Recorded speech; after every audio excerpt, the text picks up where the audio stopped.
So the term akiya is a bit confusing. The international media took it because it attracts headlines. They took it to be like an abandoned rural property that's selling for like, a cent on the dollar somewhere in the remote Japanese countryside. But the term akiya actually refers to any property that's not lived in, whether it's just vacant or abandoned, whatever the case may be. Hmm. So, for example, if you have a multi-million dollar mansion in the center of Tokyo that's no one lived in for a year, that's technically an akiya too, right? Or a condo unit that's no one lived in for a few years. So the term akiya can mean a lot of things, and we have customers who buy different things too, depending on their budget and depending on what they're buying it for. So we had somebody buy a property that was over $1 million in central Kyoto a couple of years ago, and we regularly have people buying those dilapidated old houses in the countryside for 20, 30, 50,000 bucks, whatever the case may be. So the attraction there really depends on the person. Some people take it as a project, like a labor of love thing that they'll hand restore over a number of years, or pour a lot of money into restoring it to what it used to be if it was a very traditional, nice looking one. And some people just buy them to demolish and rebuild a brand new house because they're happy that they got it on the cheap and they got a cheap land plot.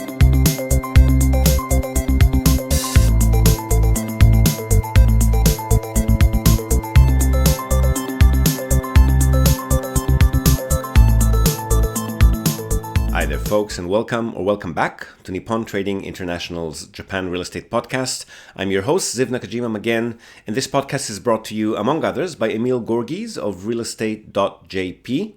He's a Tokyo real estate agent who specializes in serving international or mixed nationality families who are looking for the perfect family home. So Emil's an Australian. He's been living here in Japan for over 2 decades now, and for about half of that time he's been buying, selling, and managing real estate properties in Tokyo on behalf of his own family and a great many happy clients. And he also acts as a mortgage broker on behalf of his clients. So he's got dedicated loan officers in many of the Japanese mega banks. And if you're a regular listener of the podcast, you probably already know him from our JREP, the Japan Real Estate Experts Panel sessions, which means that you're already aware of the fact that the man is an absolute fountain of wisdom on all things related to real estate in Japan, and in particular to family homes, the greater Tokyo metropolitan area, and mortgages. And most importantly, he's incredibly generous with his time and advice, which he's more than happy to provide at no cost or commitment to anyone asking. So if you've been thinking about buying your home in Tokyo, but you've been sitting on the fence for a while, or you just want to have a chat in English with a real expert, drop him a line on sales@realestate.jp. Hit him up today and start exploring your options. All right. Apologies for the radio silence again. I did try, but juggling ongoing remote work and trying to actually enjoy at least a bit of the holiday at the same time is proving to be a skill that I still need to master properly. So to have mercy on myself, I've decided to skip the recording and publishing for a couple of weeks, except to tell you in that one voice snippet, if you've downloaded that one, as I'll do again now, that tickets are now available for purchase to the Japan Real Estate Summit, taking place next weekend at the Tokyo International Forum again and online. In case you've been living under a rock, this is the biggest and most heavily packed with information industry English event in Japan.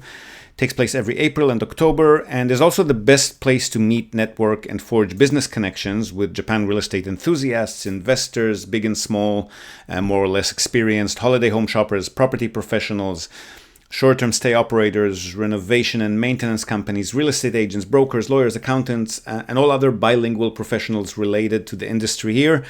In Japan, the sponsors and speakers list this year is even bigger, which means most of us OG speakers have had to forego our traditional breakout room session, but have no fear, we've reserved some slots in the breakout room, which is also our quiet break area this year, for private consultations with any of you who need those. We also have many other exciting speakers who will be filling these slots, including 3 brand new ones: Jacob Rashidi from Hokkaido Hobby Homes, John Cross from Mailmate, and Rose Tipka from Your Family's Place. And of course, all of our OGs and returning sponsors and speakers: Robert Miller from Innovatious.com, Emil Gorgis from realestate.jp, Tracy Northcott from Tokyo Family Stays, Blanca Kobayashi from Arc Reform, Alicia Kin Wang from Axolotl Capital, Anton Warman from Japandi Design, Chai Kanda from Shiki Properties in Kyoto, Daigo Sato-san from Sato Tax and Accounting, Nick Woolsey from Japan Remotely, Brett Lee and Shumatsuo Post from Akiya Hub, and of course, yours truly. More than 70 tickets have already been sold by now. It's a week ahead of the event. This is normally the number where we stand around the last day or two. So it looks like it's going to be packed full of you good people this time around. No worries of FOMO, fortunately. We've booked a bigger space this time. But gala dinner tickets, which are sold separately, are limited to 50 people and are also selling fast. So make sure to secure your spot early if you know that you will be attending in person. And as always, we cannot and will not be selling tickets on the door. These have to be pre-booked by midnight 3rd October, or you will not be able to enter on the day. Streaming tickets especially will close for purchase even a bit earlier, and the Zoom links are sent out that same night. So do yourselves a favor, do not wait for the last minute, avoid disappointment. They're up for sale on realestate.jp/summit, which you can also get to from the top of our website, nippontradings.com. We look forward to seeing you at the forum next weekend or in the Zoom room chat if you're attending online, where you'll also be able to float questions to the speakers and, of course, liaise together with the other online attendees. So the next best thing to being in the room with us. See you all there very, very soon. We're very excited over here. All right, so for today's episode, a bit of a broader topic, although probably potentially, let's say, boring for many of you. So don't feel shy to skip this episode. I won't hold it against you. I was contacted earlier this year by a young American-Israeli student of international business based in the US, and he asked if he could interview me. I thought it was part of his curriculum because I have been contacted and interviewed by MBA and international business students many times in the past. But this guy, Elan Felovich, is a bit different. He apparently wanted to talk to me specifically because of my personal background and also because of a deep interest and passion that he has for Japan and specifically its real estate market, apparently. So that was pretty flattering, and I'm a bit of a attention diva, so I naturally agreed. We talked about my upbringing, personal, professional background, the connection to Asia, my move to and life in Japan and in Fukuoka City, where we're based. What's that like specifically for myself as a foreigner and even more so as an Israeli, which then led us to also talk about the vast differences between Middle Easterners or Mediterranean folks like us to Australians to Japanese. We also talked about what I do and why generally, as well as went a bit meta and talked about burnout, how I personally avoid it. But then we dived right into real estate, specifically akiyas, what they are exactly, where can they be found, how safe and insurable are they even investments in the classical sense of the word, how do we work and do business with Japanese folks, why do so many of them try to avoid dealing with foreigners, and how we as a company work around that. How to do business in Japan generally as a foreigner, resident or not. So incorporation, logistics, setting up infrastructures, bank accounts, business relationships, partnerships, and a little bit about Japan's startup culture. And we even ended on a bit of a philosophical note, talking about the future, the nature of making plans or not, and a bunch of other fun stuff. So not exactly your typical Japan real estate podcast episode, but might be a bit interesting for some or more of you. Have a listen if you want, and I'll see you again on the other side. All right, and we're off. Nice to meet you, sir. Hey, me too. Yeah, so of course, thank you once again for speaking to me. I generally do appreciate this opportunity a lot. But yeah, so I mean, of course, the biggest thing I wanted to ask is like, of course, I also come from an Israeli background. You also come from an Israeli background too. Japanese and Israeli cultures, like, they could not be any more different from each other. So I'm very curious, as I'm very interested in moving out there. I have my own reasons, but I'm very curious of like what attracted you specifically to move to Japan, and especially in the countryside. Oh, first of all, Fukuoka is definitely not the countryside. I think you don't really, maybe you haven't traveled in Japan much, right? One time. Okay, well, there's like 1.7 million people in Fukuoka City. Oh, okay. And the prefecture is bigger. So yeah, definitely not countryside. It's not, but I wouldn't take it personally. Like even Tokyo people who haven't been here much think like anywhere out of Tokyo is the countryside. Fukuoka City is the biggest city in Western Japan. So Osaka is slightly bigger, I think maybe 1.8, 1.9. That's the biggest city in central Japan. Fukuoka is the biggest city in Western Japan. And it's actually the gateway to Japan for anyone from Southeast Asia. So there are a lot of Singaporeans, people from Hong Kong who come to Japan and don't even go beyond Kyushu, where Fukuoka is. It's a destination of its own kind of thing. I got into the country kind of cliche. I married into the country about 2003, so 20 something years ago. I've been coming and going, and then eventually moved here. And yeah, I mean, I moved from Israel to Australia in my late 20s, lived there for about 10 years.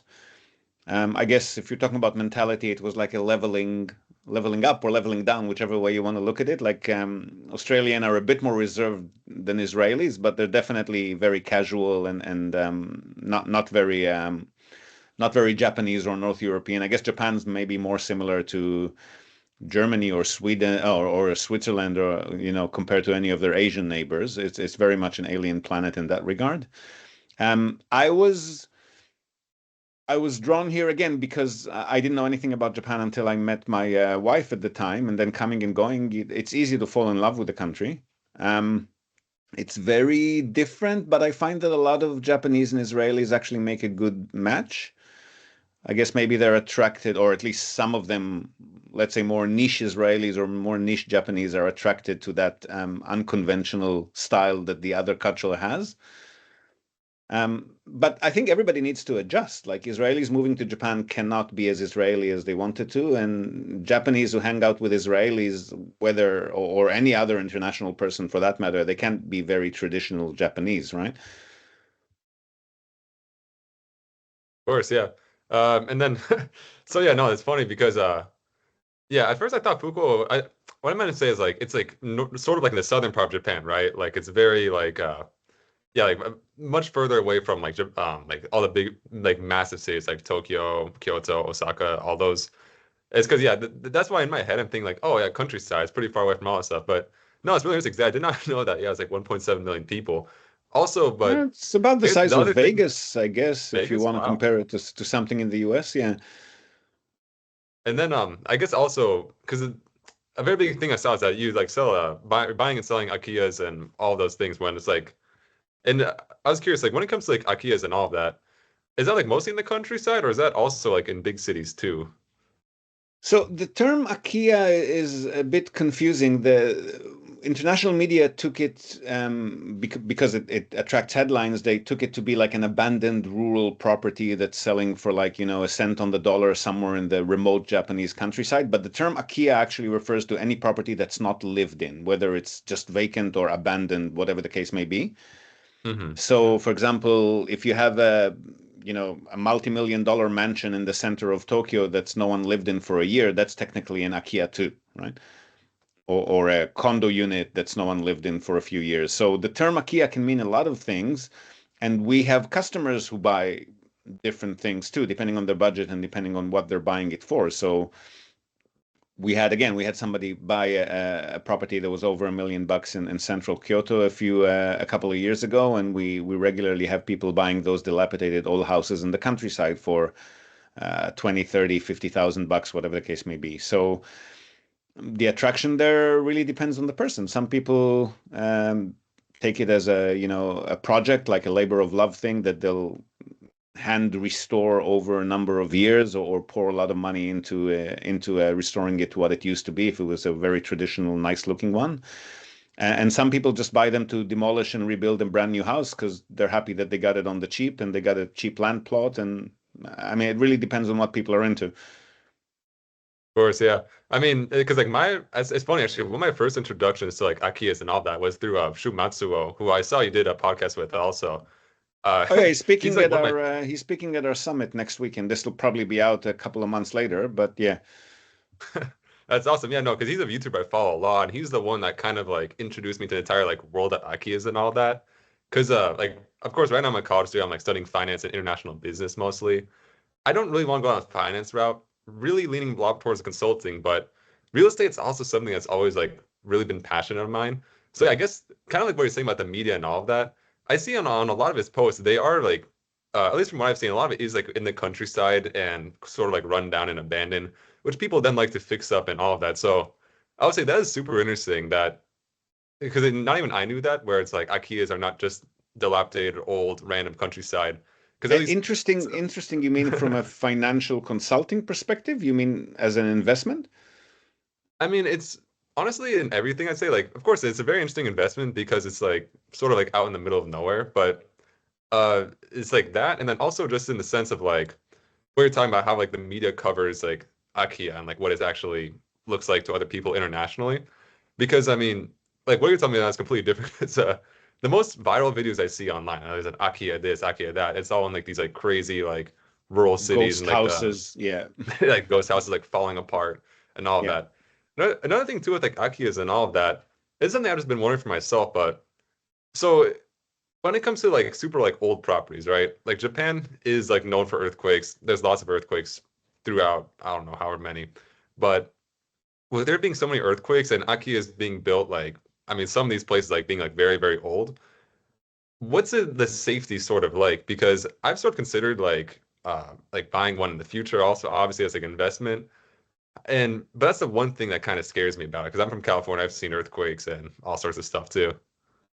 Well, the huge difference, I'll get to the investment part in a minute because that's something that we'll probably need to expand on a bit. But with the earthquakes, the hugest difference, I'm sounding like Trump, the biggest difference between what you're used to in California and what it is in Japan is that here insurance is not an issue. You're almost completely covered in the vast majority of cases, and no one's going to give you any trouble when you make the claim. So if your house comes crashing down, you will get enough money to rebuild a new home. And if there's Hmm. damages done to it, then the vast majority of those damages will immediately be covered by an insurance policy. You're not going to have to take them to court for it. They're not going to try to dodge the payment. And they're Japanese. I mean, everything is kind of done by the book here. No one, it's not a very litigative society in the sense that, you're not going to be insured, or if you are insured, then they're going to try to wiggle their way out of the thing to not pay you what you're owed. That's not a case here. So people are not concerned about that. From a safety perspective, yeah, but I mean, that could happen whether the property is an akiya or not, right? I mean, you could be Hmm. in the house when an earthquake hits, and then I guess whatever happens. It's not a financial matter. Of course, yeah. And then also just like being like a college student too. Like right now I'm like visiting at least I'm taking a class right now where it's like we study like a certain country for like 8 weeks. And then we go and travel that country for like 10 days or so. So I'm going to Korea, then Japan, and then I I'm just came of back course from I'm into Korea. Very cool place. I oh haven't been Korea. there before. This is my first time. Yeah, no, I mean I'm super looking forward to it too. But I was very curious also like out of all the East Asian countries too, of course you said your wife is Japanese. And now like of course each like East Asian country has like their own subtleties and their own differences. Uh, aside from your wife, do you think, say if you did not like meet your wife, what do you still think you'd end up in Japan, or do you think you'd be in another like East Asian country? Um, it's really hard to say. I mean, I haven't seen that much of Asia. I've been to Hong Kong a bunch of times, Singapore a bunch of times, Japan, now Korea. Thailand, if anywhere, is the place that I'm most familiar with, except for Japan.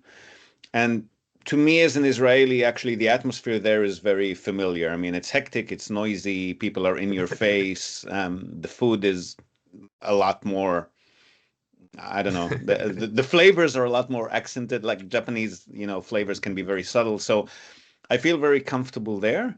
Um, I can't really answer that. I don't know. I mean, synchronicity happened and I ended up in Japan and now I love the place. I don't see myself settling down anywhere else. I might eventually, when I retire, do like 6 months here, 6 months there kind of thing. But um, I can tell you why I keep living in Japan, but whether I would have ended up here or not without things happening the way they done is very hard for me to say. I just don't know. I I probably would not have considered Japan as a destination if I hadn't met my wife and other Japanese people and gotten used to the country. But I mean, having said that, a lot of people, a lot of our customers, who have visited Japan once, like yourself, also found it very attractive. So I guess if I ended up visiting, I might have considered. I don't know. It's hard for me to answer that one. Um, Now living here, I can say that I I appreciate the space and the politeness that people, the consideration. Maybe politeness is not the right word because it's very it's ingrained in them, but I'm not sure how much they're doing it out of the kindness of their heart or just because they're used to it. It's hard for me to say. I mean, there's layers and layers of psychological stuff there, but the fact that people consider each other to the extent that they will never intrude on your personal space. They will never I mean, for example, there's racism in Japan too, like there is anywhere else, but it's very subtle here. It's like a sly eye over the shoulder kind of thing, an empty seat next to you on the train, or people. It's more like people are scared, foreigner shy, than actively in your face racist.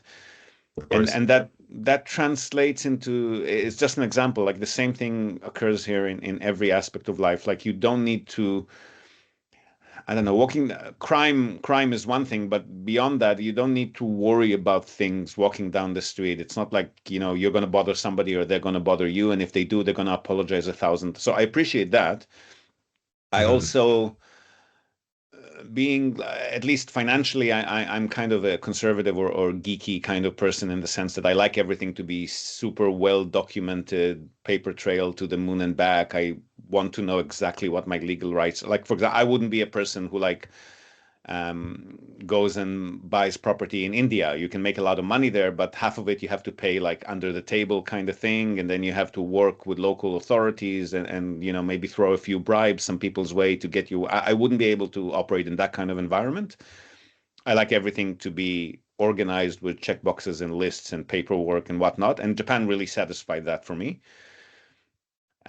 So I'm feeling very comfortable living here and doing business here from those aspects. But the other side of that coin is that it can feel a bit restrictive after a while, right? So if, like, for example, during COVID, when I couldn't get out of here for like 2-3 years, I felt the pressure. Like I definitely felt like I needed to just let my hair down, go somewhere where. The other thing is that Japan, with the foreigner percentage being what it is in Japan, you're always on the spot. You know what I mean? Like you're walking down the street, everyone's looking at you. Like unless you're in super central Tokyo or Kyoto, where there's so many foreigners constantly. You walk into a bar or a store, they're like, "Ooh, like a foreigner just walked in." It's a big thing. And that, I mean, it's nice on a daily basis, and it works when you want to try to feel special. But after a while, you do want to just mingle in a crowd and be somewhere where nobody looks at you twice, kind of thing. So it's a wonderful place to live in as a home base. For me personally, only as long as I can get out at least 2-3 times a year. We interrupt this broadcast to tell you about Tokyo Family Stays. They're a short-term rentals company in Tokyo, and they offer a home away from home experience, which is just perfect for remote working, quarantining, if that's still a thing, or if you just need somewhere quiet to get away from the world. They offer a variety of options for families, corporate relocations, or even if you're simply transitioning between homes in Tokyo. The properties are super comfortable, tastefully furnished, fully equipped with all amenities, and they accommodate up to 10 people. So really the only thing you'll need to bring with you is your toothbrush and maybe a change of clothes.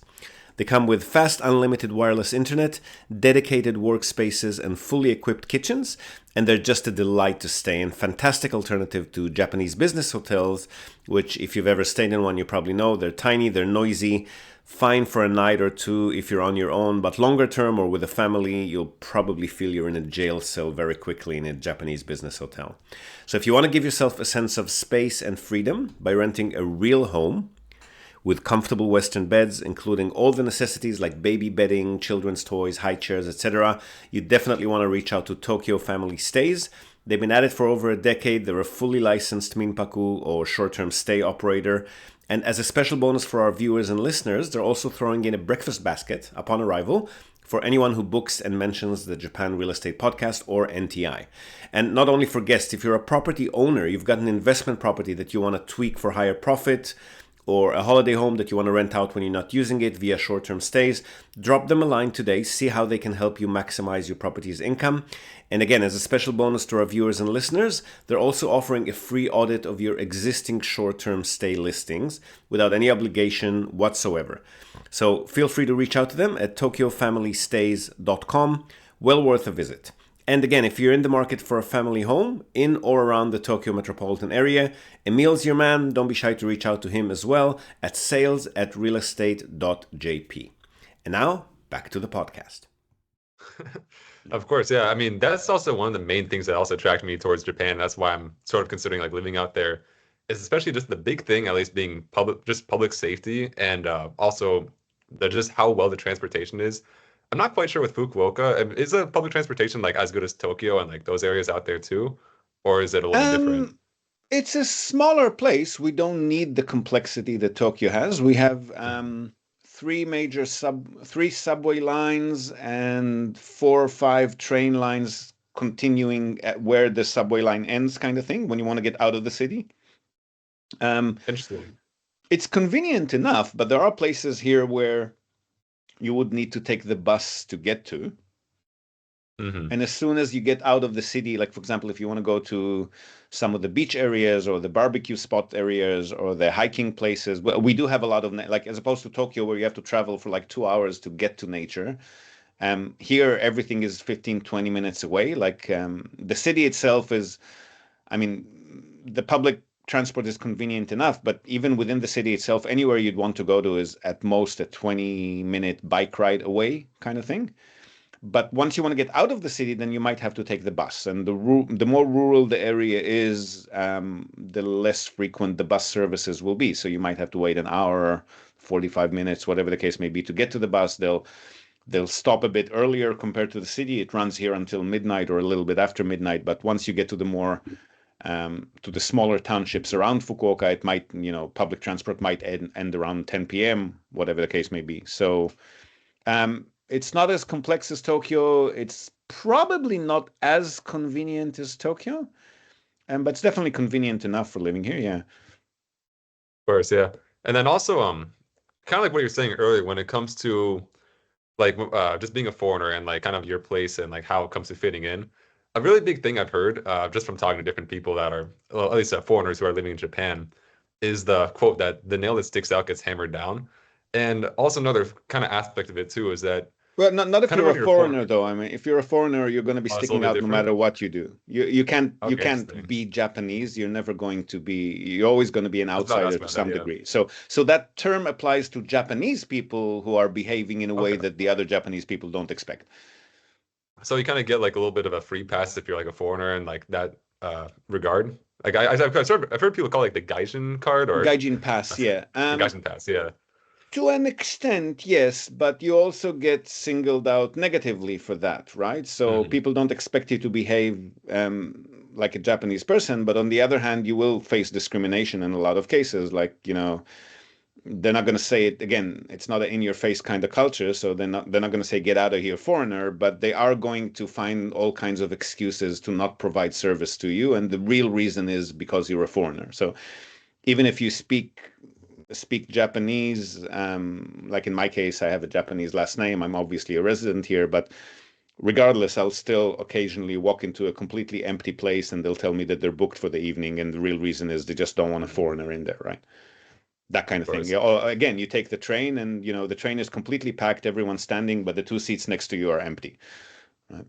So it's you get the Gaijin pass in the sense that it's not even a pass. I don't know if I can call it that. People don't, from the get-go, people don't expect you to behave in a Japanese way. So, but is it a pass? I don't know. I mean, you do something stupid and they're feeling like, oh, yeah, of course, stupid foreigner. Nobody says anything. But, from the get-go, they're assuming that you're going to be not behaving properly, right? Of course. And then actually, kind of like when we're talking about like residency and like visas and all of that, from what I've been seeing, it's a little bit of a mess to try and get like a visa and all that. So I was curious. You said that your wife is Japanese, so was that kind of like expedited because of her? And like also on top of that too, I want to ask about like when it comes to like getting like your first place, like your first apartment. I've heard for a foreigner it could be like really, really tough. But say if you have a spouse that's Japanese, like makes it infinitely easier because a lot of landlords are kind of hesitant when it comes to oh, you're talking about renting a place. Yes. Yeah. Yes, renting a place is one of the biggest challenges that foreigners face here. If you've been a resident for at least a little while and you're working for a Japanese company and you've got a steady looking paycheck from a Japanese employer, then it's a bit easier. But obviously, they would still want you to understand what you're signing, and the contracts are all going to be, the lease and everything is all going to be in Japanese, right? So Of course. it becomes a little bit easier when you're a resident after you've lived here for a while. If you've just moved here, you don't have anybody who can be your personal guarantor, you don't have an employer who can vouch for you, you don't have a bit of an income history, then it's very, very challenging. And still, I mean, the legislation here doesn't allow for racial discrimination, but a lot of it's not being enforced at all. So a lot of Mhm. real estate agents that you'll walk into will just say, "Oh, sorry, we don't have apartments for foreigners." They don't think that that's Mhm. discriminatory in their view, right? So that's very challenging. Purchasing is a lot easier, especially if you're buying in cash, because the seller just walks away after the deal. They don't need to deal with you, the agent as well, right? Of course. What they're really worried about is that the Japanese are their psyche is very conflict averse. Like everything that's even a slight debate from their perspective is like a war, right? So they don't Mhm. want to deal with misunderstandings and issues and hey, you told me that, but no, I'm sorry, you didn't understand that. They just want to avoid that at all costs. They want everything to be as smooth and as expected as possible. And they will, in the vast majority of cases, leave a lot of money on the table to just avoid the hassle of dealing with anything that they perceive as troublesome. That's where it really comes from. So I guess it's a form of racism because they're expecting that any dealing with a foreigner will be troublesome. Mhm. But it's not from it's fear, but I don't know. I guess all racism is based in fear, but it's difficult. Renting is definitely a challenge here if you're not a Japanese person. Yeah. Yeah. I mean, buying is a bit easier. I wouldn't say 100% easier. I mean, we've been at it for about 13 years with the real estate side of things. So we've kind of perfected our pitch. So when we contact a realtor for the first time, one of the first things we tell them is, we're a Japanese company. We're representing the scary foreign buyer. You'll never have to speak to them. Everything will be done in Japanese the way you're used to. Don't worry about it. And then 80% of them, I guess, would be okay with that. Again, because the realtor and the seller walk away after the sale as opposed to a rental lease where they have to deal with you throughout the lease, right? So it's easier, but there's still some reluctant. I mean, it's getting better over the years, to be honest. We now get contacted by agents who want to work with foreigners but need help with it. Whereas on the other, until about 5, 6 years ago, we had to do a lot more convincing, but it's still a very insular society. Mhm. And then also, so, oh man, what was I say? When it comes to like your passion about like trying to get into real estate and this entire thing, I was very curious about like, because I saw you had like an IT background in the past and in the military doing like engineering, I believe, right? So, or Military, I went to a programmer's course and then I refused to sign up for an extra 3 years, which is what they I see. requested for the certificate. So I didn't get officially qualified. I did spend my time doing IT work in the army or a lot of other stuff. But yeah, my background was IT, but I quickly realized after when I graduated, when I was released from the army, I took a programming course, which is what I did in the army. I thought that's the way I'm going to go. And then I spent about 6 months working as an actual developer and quickly realized that I couldn't handle it because I need people, right? Like the environment of sitting in a room where nobody talks to each other all day except in occasional meetings was just not my thing. I stayed in IT, but what I found out that I really enjoy was dealing with people. So I went to project manager positions, department head, call center design and operation. So yes, I deal in real estate because that's what I knew. I was investing in real estate in Australia before I moved to Japan. So when I wanted to get a financial foothold in Japan, real estate was the natural thing for me to pivot to. But what I really like is dealing with people, solving problems, getting projects done, providing solutions to problems. That's really what attracts me. So I do it in real estate. I have another company that I started 3 years ago that helps people with other stuff. It's really the people side of things, not real estate, that I'm into. Okay, so it's more like, because also I saw you, also you've done like some consulting work too in the past, is that correct? Yes, Or, so so is that kind of like I tie into help that too? people I help people with real estate.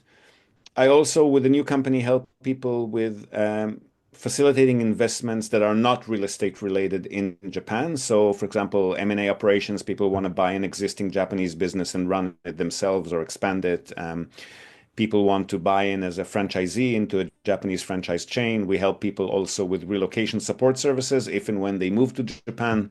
If they have an investment, we help them leverage the investment into a visa in one way or another. So again, it's all, I like the position of bridging Japan with the outside world. And then everything else that I do is around that. It doesn't necessarily have to be real estate. Mm-hmm. Now, here's some big news for anyone interested in akiya, the abandoned vacant homes that are abundant all around Japan for very attractive purchase prices. AkiyaMart, our latest sponsor, is a recently founded online search and discovery tool for Japanese real estate. Its user interface will be very familiar to users of Zillow or Redfin. The platform essentially scouts the internet for property listings, translates them into English, and displays prices in US dollars, all in one place and with a dynamic map interface that makes browsing, finding, and shortlisting your favorite properties a piece of cake. Which any of you who have been struggling with the dozens, if not hundreds, of Japanese property websites that are available online and their very clunky interface will probably find a real blessing. They've got already over 500,000 listings on the platform, and the database is expanding daily. Ranging from abandoned rural homes to luxury urban properties, AkiyaMart makes it easy to find your dream home in Japan, regardless of your budget. Now, while the platform is essentially free for use, here's an exclusive offer for listeners of the podcast. You can use the promo code NTI to receive $5 off AkiyaMart Pro. The subscription will unlock a bunch of very attractive features for you, including unrestricted access to the entire nationwide property database and a whole range of filters, which will help power charge your search for that elusive perfect home and make it even easier. So hop over to akiya-mart.com, that's AKIYA-MART, akiya-mart.com, and kick off your search today. All right, and then also, I guess this sort of kind of just goes into like more life and things like that. So once again, so it says not necessarily like real estate this, but just more of like the aspect of like working with people is kind of what like keeps you going and keeps you passionate about this. I'm very curious. Is like And globalization, and I like the concept of bridging between cultures. Japan is what I know, so I'm focusing on Japan, but I like bringing what, making people understand each other's culture and helping people operate in different countries. That kind of thing really appeals to me. Of course. And then like when it comes to just like burnout, I was curious, like I've experienced burnout. Like I used to be a musician. I still play a little bit, but I had like a heavy burnout. So I was curious kind of like what have you like ran into like a burnout, and like what was like your strategies for getting over it? Especially like just being in a foreign country where it's like you're kind of just like in a completely different environment, and it's like you can't, it's like honestly everything's just a little bit more difficult when you're just in a foreign country, I'd say. That's a really interesting topic. We could talk for a few hours just on that. I've never personally experienced burnout, but I think that's due to two main reasons. One is that I really enjoy what I do. And if I find that I don't enjoy what I do, like what we spoke about with the programming a while back, I'm not going to stay in that environment for very long. I'm immediately going to start looking for something that just, helps me wake up with a smile on my face every morning kind of thing. Hmm. And over the years, as the businesses that I run grow, obviously you notice more and more and more and more demands on your time, constant communication, especially in our case, because we deal with people in all corners of the world. There's no work hours, right? Like people will send you messages whenever it's morning for them, and you'll sometimes get it in the middle of the night here. So I've just learned to enshrine my private time, I guess, right? So I might, for example, in my case, and it's totally individual, everybody works differently, but in my case, I don't mind. I enjoy working until late every day. Like I'll usually be on the PC, still answering messages, still preparing things for tomorrow until 11 or midnight or even past that. But then come Friday evening, I am not available, right? Friday evening to Monday morning, I'll answer urgent messages if they come in, or I might even just answer them to say that, sorry, I'll get back to you on Monday. But that will be the extent of what I do work-wise. If it's something that's not involving communications with people and I want to spend 2, 3 hours to, do some biz dev or prepare some presentations and stuff, I'll do it. But I'm not going to be available to the world during my private time. I really religiously protect that.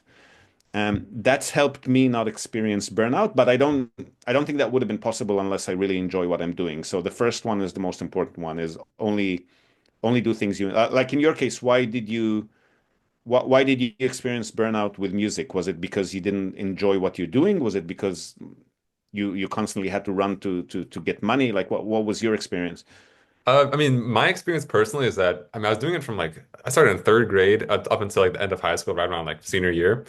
So my thing is just that that is all I did all day long, and it was part of like it wasn't just like something in my free time. It was like my classes, after classes in the marching band, and like all these different things, and it just took over my entire life to the point where it's like I don't know. It just and also on top of that too is that I really liked it. That's one thing I realized that it's a fun hobby, but it's not what I want to do like full time. It's not what I'm completely passionate about. What I found myself like really lost in, that's kind of how I got into business, was I started reselling sneakers. Like I would sell like Air Jordans and like all those like Supreme when that was like a big thing. Yeah, All yeah, yeah, yeah. I know sneaker culture. Yeah. of course, yeah, no. So I used to like sell all those types of things, and I just found myself lost in it, where it's like I'd be like just work, like I'd be working, and then before I know it, like 3 or 4 hours have just gone by. And that's kind of what I've realized when it comes to, I was trying to find that thing where it's like, I like business. Reselling sneakers, I mean, of course you can make that a career, but it's not really what I'm looking for. But when it came to, like you said, I also have a passion for like bridging culture, especially. And I've sort of found in Japan where I sort of found a thing right now where it's like I'm researching like things about Japan, this and that. Before I know it, 2, 3 hours are already gone. So that's my experience, and that's why You never felt that with music, did you? with music, in the sense of like researching. Like no, no. I mean, like when you Or, get deep into it and then time flies, kind oh of yeah, thing. That never happened to you. I It felt did. that music too before. But however, I will say towards the end of like when I really started experiencing burnout, like end of high school, that's when I Mm. really like every single like marching band rehearsal and this and that is like it felt like it was like forever, and that's when I was like, that's when I Did you realized get I gotta into take a it break. because did you get into it because you loved it in the third grade, or because the I loved family it. said you should play a musical instrument, kind of thing? No, I absolutely loved it. Like my mom also, I mean, she never really pressured me. However, she did everything she could to like support me and like make sure that like I was able to pursue exactly what I wanted. And of course, I think my mom's the greatest in the world for that. And everything I've done, like she's been super supportive of, but never really like forced me into a certain way though. Now. I think I get it. Like I have the same thing with like for example, one of my things that I really enjoy doing on weekends, again, getting really geeky, but board games, right? I'm Okay, deeply into that. I loved it. And since COVID, it reignited my teenage years when I was doing a lot. And then I really got into it and I enjoyed it so much. I thought, hey, I might do this for work, right? Or as a side business, let's see. Mhm. And I organized a couple of events, like, and I mixed my passions, right? It was a board game and business networking event, like team building exercises, how we can combine the two. It went really well, but I found that dealing with the business of it was not nearly as enjoyable as just like getting into like exactly what you said, right? Yeah, Like I couldn't even sit down and have a game or chat with people about business. All I did was running around and making sure everyone's having a good, like the event part of it was what I was doing the entire weekend, right? of course. So I guess some things are just better left as a hobby, right? Yeah, and I think that's what kind of what I realized with music, and that's like I used to play trumpet and drums and all of that, but kind of like with having three roommates, it's kind of tough to play the trumpet or drums as I can imagine. So I started playing electric guitar, and I mean, I have it like right over here. And so I just have this thing Ooh. on my desk here. Play on a Stratocaster. Absolutely love it. Whenever I just have some free time, just stay like just strum, like play some punk rock, like Blink-182 and all of that. And that's kind of how I've kept that, at least right now, it's how I've kept that hobby of music and still having like that, just like that spark of creativity in me, just You even though like never know. It might come back in the future and it'll take a whole new spin on things, right? it might 100%. And then Mm. also too, like when it comes to just like creativity and all of that, and, like entrepreneurship is like something I'm super passionate about. And just because like I said, I started selling sneakers before, and you've obviously opened multiple businesses yourself. When it comes to the US, I mean, it is super easy. You just go, like, I think a Secretary of State, file a business, basically done. So, Yep. and then when it comes to Japan, I was curious because I know there's a lot of like paperwork is like everything, just for any little thing. So when it comes to starting a business, is it a little bit more complicated there, or kind of what's the process like? And technically, it's very similar, logistically, technically, it's very similar to, I don't know, other countries, but what you're describing in the US. So I mean, I do these kind of things via professionals, right? Like I Hmm. pay a lawyer to set up a company for me, but the actual process is very simple. It takes you about a month, I guess. There are forms to submit and you have to show how much, I mean, yeah, but it's just formalities. And within a month, you could have a company going. The trick here is, so in Japan, there's a huge gap between official legal infrastructure and what actually happens boots on the ground, right? So the government poses no limitations on, for example, property purchase or setting up a business. Whether you're a foreigner who's residing in the country or not residing in the country, both are very simple legal formalities. There are no limitations on what you can do. But once you set up the company, so you got the government side covered, they allow you to purchase, they let you set up the company, and then you need to go and open a bank account or find a place to lease, right? An office, for example. Hmm. That's where it becomes challenging because the banks are extremely, extremely conservative. Even for a Japanese person, I know, for example, a lawyer who during COVID didn't have much work and he decided to open a side business, something really simple and kind of silly. Like he wanted to open he was into table tennis. He wanted to open like a table tennis center, right? Where people can come and play ping pong.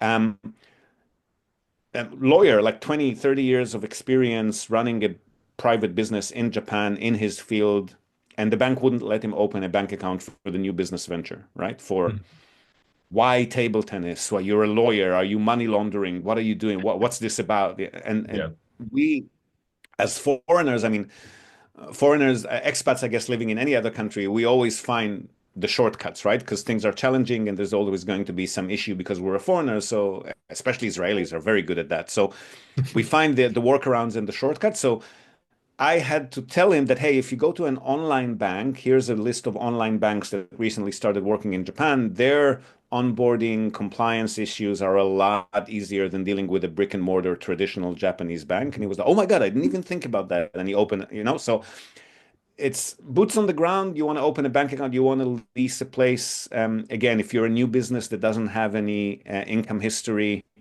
tax returns, landlords, whether you're Japanese or not, landlords will be, and the agents serving them will be very reluctant to let you rent an office. So, long answer to make it short, technically not a problem. Logistically, you'll have to convince a lot of people to work with you. I see. Yeah, of course. And then also when it comes to just overall entrepreneurship and startup culture, like for example, Tel Aviv has like I believe it's like the highest startup per capita. And also I've seen like Tokyo too. It's sort of growing. And I mean, I know the economy is it's a little bit like it's struggling right now from what I've seen at least online and obviously the world economy right now with everything going on. But I was Mm. very curious, like, do you see a future in like startups in like at least Tokyo or like those big cities or even Fukuoka too? As even like when I was doing a little bit of research, like I see there's a very big international audience that's like sort of like showing up there because of its Yeah. much like lower cost of living. And I mean, do you see like startup culture like Plus, the growing? mayor is trying to position the city as a startup capital of Japan. It's not near Tokyo levels yet, but he's doing a pretty good job at it. So it's got this reputation of being like a startup hub. Yeah. Yeah. And I mean, do you think it has like a good future, like say like 5, 10 years now? You think it could be like up there with like Tel Aviv or like any of these other areas in the world that are like startups are like super common and like very much encouraged by the government? I don't think we'll get to that level. That would take a lot more, and Japan is usually very slow to change, but it's definitely better than it was when I moved here, say 12, 13 years ago. So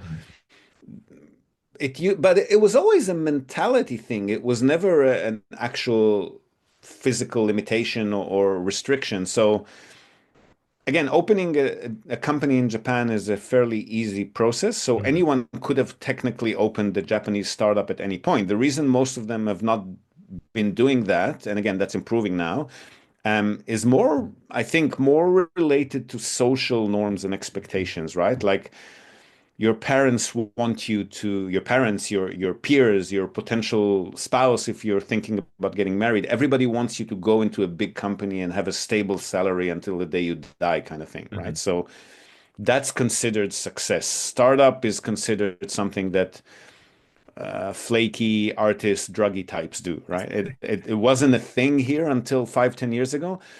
Now, because the government has been pushing for it for about a decade, they want to bring in foreign investment. They're trying very hard to make it more feasible, and a lot more people would consider that route now, but it's still very much a minority here, and it still has a bit of a stigma. Interesting.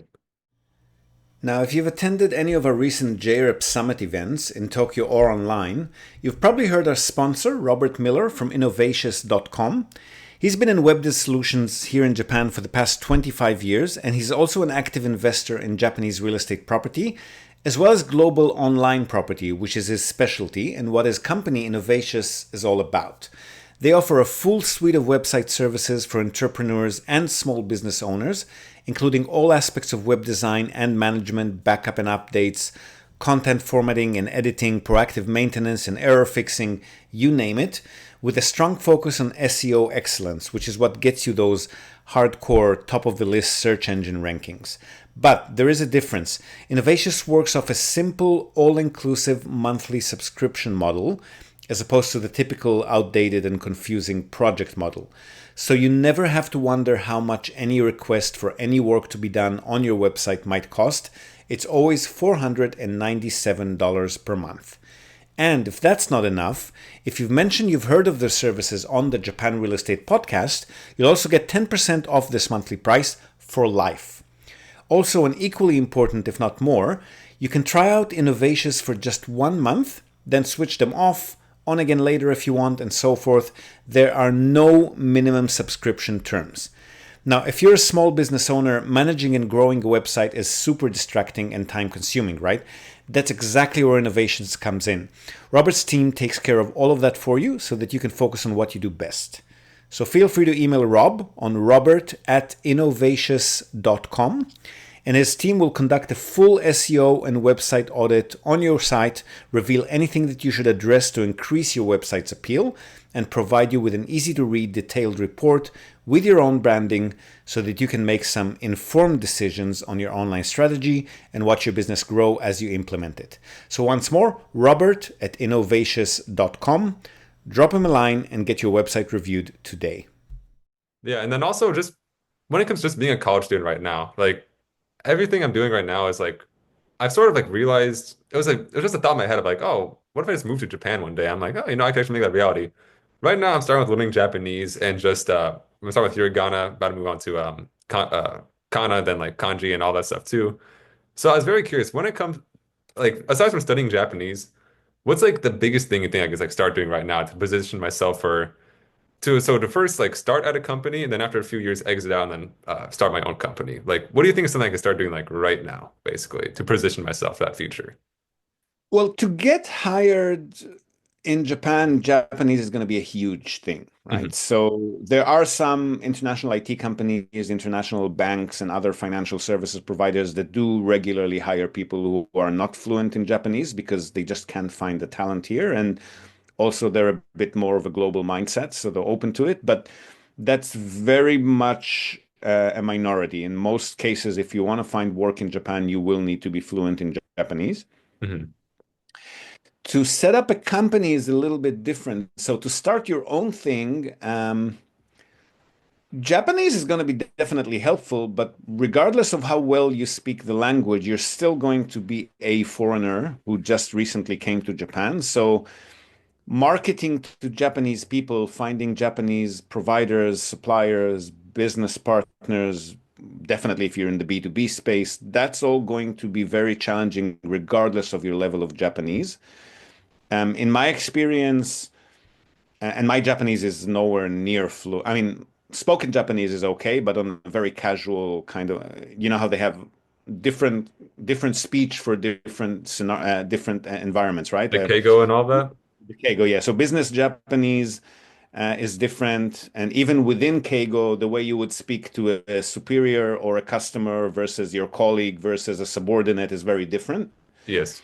So that's all beyond me. Kanji, I recognize the kanji that I work with on a regular basis, but I'm nowhere near fluent enough to be reading a newspaper or a book in Japanese. But for me, regardless of that, the biggest thing was to find a reliable Japanese business partner to be the Japanese face of the company. So for the real estate company, that's my wife. She handles the Japanese side of the business. I handle the customer side of the business. And we both manage interiorly, we both manage the staff, depending on which staff we're hiring independently. But not having a Japanese face to present to Japanese potential customers or business partners is going to be a no-no, Hmm. regardless of your level of Japanese. So I guess speak, read, write Japanese is crucial when you want to get hired. If you want to start up your own business, it'll be a lot more important, regardless of what level of Japanese you have, a lot more important to find a Japanese business partner, or at least a senior salesperson or a senior channel management person who is native Japanese to represent you in front of the Japanese third parties or your Japanese customers if that's who you're marketing to. Hmm. Then also like just from like your entire time, like you said, it's been like is it 2013 it was when you moved here, and then Yep. No, or 2013. Yeah. 2013, yeah. So over like the past like 10 or so years, other than like I'm sure like in business, like everyone makes mistakes, but it's all about like how you respond to those mistakes and how you recover from them. So it's very curious, like what's You like own them, I'd say, is the first thing. on them? So like Yeah. what's, I like, mean, I if you guess don't take, if you're not accountable and you either to yourself or to others, you don't admit that you made a mistake, you're not going to learn from it. Nothing's going to improve, right? of course.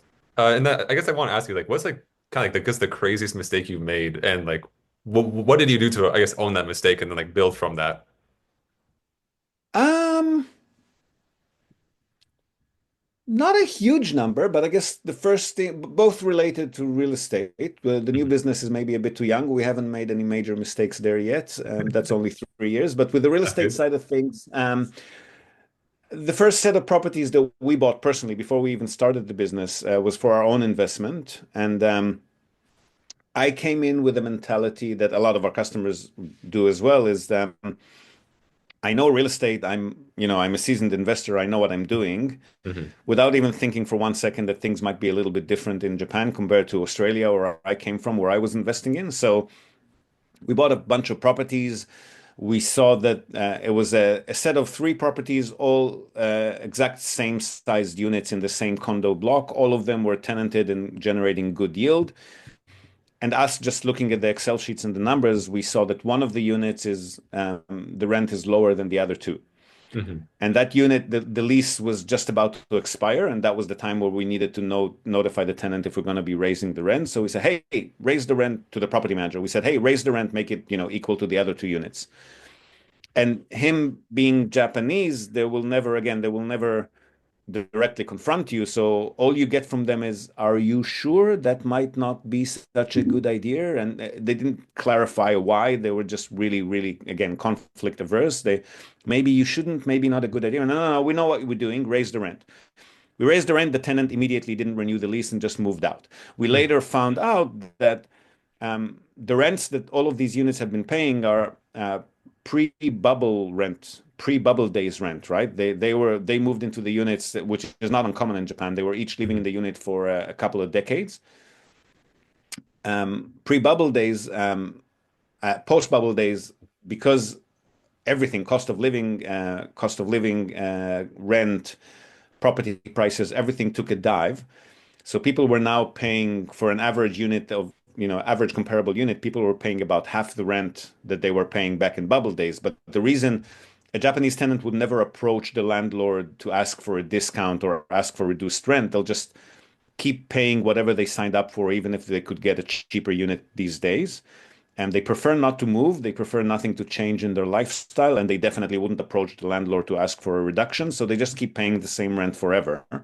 Hmm. That particular tenant, as soon as we told them that we're raising the rent, they checked online, they saw that there are available units for half the rent, they moved out. And then it took us about a year and a half to find a new tenant because that location, that's another thing we didn't know about is, when you're dealing with agents in Japan, they're honest, they're not going to swindle you, but they're not going to tell you what questions to ask. So we looked at the properties. It was in a city within Fukuoka Prefecture, but not Fukuoka City. It's called Kitakyushu. We didn't do any deep research about the city, and actually, as it turns out, a more stagnant population, more blue collar, far less attractive investment destination. But all we saw was the numbers and the yield, and it looked okay. The agent said, "Yeah, it's good yield. You want to buy it? Sure, why not?" We bought it, Hmm. and ends up being a case of you have to look for a year and a half to find a reliable tenant in that particular location, right? Of course. So that was one mistake which could have been avoided. Number one, if we would have done some research, and number two, if we would have actually listened to the professionals who know their market and are working there, like the property manager, right? Hmm. Um, so that's maybe related to what you're asking about cultural. Another big mistake that we made, and that's just a business management mistake, is we didn't double check stuff. We had somebody working for us who was not super experienced. They did some property research for on behalf of a client. We ended up purchasing the property for the client. And then when the tenant moved out the first time, which is about 6 months after the purchase, we suddenly recognized that even though our research guy marked the property as being within 5 or 7 minutes walk to a station, it's actually 15 minutes walk to the nearest station, or 20 Hmm. minutes, something like that. Doesn't sound like much, but in Japan, it's very hard to populate a unit that's not within 10-minute walking distance to a station, right? Hmm. We ended up, again, looking for a tenant for about 6, 7, 8 months, recognized that we're not finding anyone. We ended up selling the unit on behalf of the client. Fortunately, we could sell it for approximately the same price that we purchased.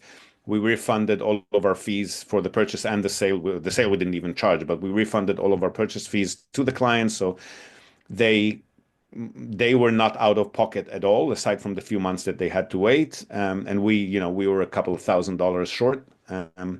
But again, not owning everybody makes mistakes, right? Whatever you do, especially when you're new in business, you're definitely going to be making mistakes. And even down the track, if you're new, then yeah, if you're not new, even down the track, you might just make mistakes because shit happens, right? Yeah. Um, Owning up to it and immediately taking action to amend it is the best way to move forward. Anything else will destroy your reputation very quickly. Of course. And then also, another part when it comes to like cultural subtleties, like you mentioned a little bit when it comes to like avoiding confrontation. Another thing I've seen is like, for example, like each region of Japan has different ways of sort of communicating subtleties. Like I know, like Kyoto is specifically known for being like a extremely indirect of like, I've heard an example where someone Passive aggressive, I'd call it. Yeah. interesting, yeah. And then like there's a shopkeeper that asked someone to leave, but instead of saying, "Hey, we're about to close, about to leave," they said, "Oh, that's a very nice watch you have." But then that also Yeah. means like, "Please leave." Yeah. So I was curious, like you talked about it a little bit, but have you experienced that in any other parts of Japan? At least, I mean, once again, outside of the big cities like Tokyo, Kyoto, Osaka. Um, Countryside people are a lot more direct. Hmm. Almost in a non-Japanese kind of way. Like they would look you in the face and say, "What are you doing here?" kind of thing. Like when you're somewhere that they don't expect you to be. Hmm. Kyoto is, yes, very passive aggressive. If you walk down the street and you stop to look at something or take a photo of something, then people walking around you say, "Oh, you got a lot of time on your hands, don't you?" Like they just you're in their way. Hmm. Um, Tokyo is, I guess, a little bit like New York in the sense that, nobody looks you in the eye and nobody has time and everyone's just running around. You fall down the street, not many people, unless they're elderly, not many people will, even pause to look at what's wrong. Fukuoka, Osaka are a lot more casual, not direct like countryside direct, but people seem to have more time on their hands. They're more open to engaging in small talk and conversation with strangers, kind of thing. Um, Other cities, I don't know. I mean, I'm hearing kind of cliches from people who are living there and know them, but I don't have that much experience living in any other city or going there as frequently, so I'm not sure. Hmm. Of course. And then also, kind of like just like going, wait, oh yeah, I see we're coming up an hour. Just really quick, I have plenty of time to continue talking. I just want to make sure. Do you still have time to continue talking? I will need to go in about 5, 10 minutes, so we can Okay. pick this up another time if you want. All right. All right. So I mean, I guess we continue for the next 5 minutes or so. I guess we can leave off on like on one last question. I guess it's a good one to leave it off on. But in the future, like, do you plan on staying like in Japan like your entire life, or do you want to end up like move to another country, go back to Australia, Israel, or have you thought about like kind of an end game plan, I should say?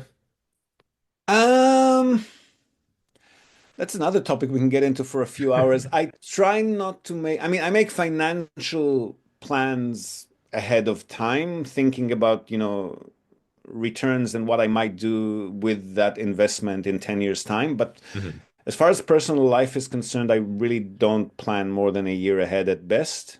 I just had too many experiences in my life. Like I'm, divorced once, widowed once, Mhm. had a child, ended up moving to another country, like stuff that I couldn't even imagine when I was growing up, that where I'd be, both geographically and in my life, So I try not to make personal plans. I can tell you what I feel now. I think that Japan will always be a home base.